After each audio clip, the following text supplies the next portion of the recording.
Hi, it's Cory, and this is Let's Play Ukulele Lesson 11, where we're going to practice the G major chord some more and playing through another song with both the C major chord and the G major chord.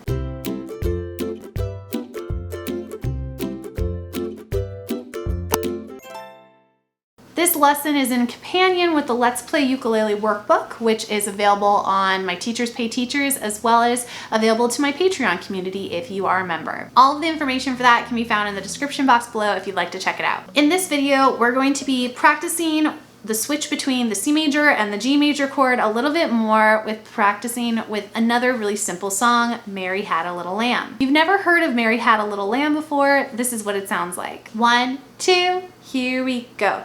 Mary had a little lamb, little lamb, little lamb. Mary had a little lamb whose fleece was white as snow.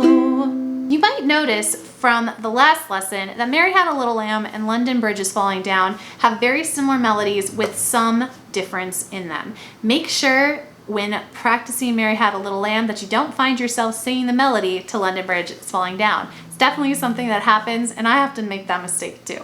Like with the last lesson, the thing you're really going to want to make sure that you can do on this song is have a smooth transition between your C major chord and your G major chord. If you're having a hard time with that, go back to the last lesson and take a look at some of the tips and tricks that I gave you in order to transition between those two chords. The first thing you're going to want to do, and this is what I always recommend when approaching a new song, is to start with strumming pattern number 2 on the chord changes. That way you're going to know where those chord changes lie and you're in practice that transition. This is what that song sounds like with strumming pattern number 2 on the chord change. 1, 2, here we go.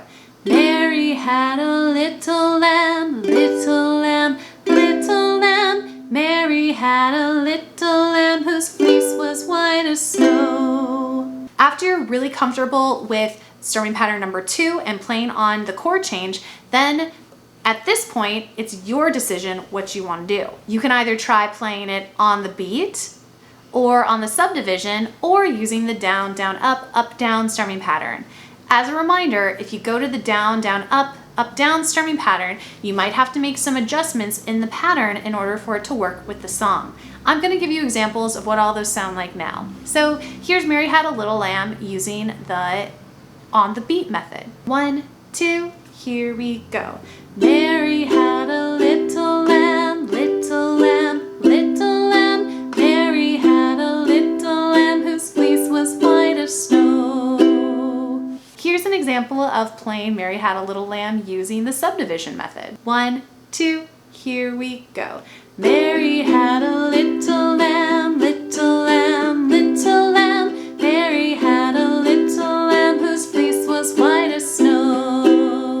And then finally, here's an example using the down, down, up, down method. 1, 2, here we go. And Mary had a little lamb, little lamb, little lamb. Mary had a little lamb whose fleece was white as snow. So you could tell, again, my lines were a little bit longer and it had more of a classic ukulele feel to it. But again, it's your choice of whatever you'd like to do. Now, once you decide what you'd like to do, or maybe you're gonna try out all the strumming patterns, think about it. What things worked for you? What things didn't work for you? Was there a strumming pattern that seemed a lot harder than one of the others? These things are important to reflect upon when thinking about where you need to make improvements to your playing. I will see you next time in Let's Play Ukulele Lesson 12 when we learn how to play the F major chord. Thanks so much and have a great day. Bye-bye.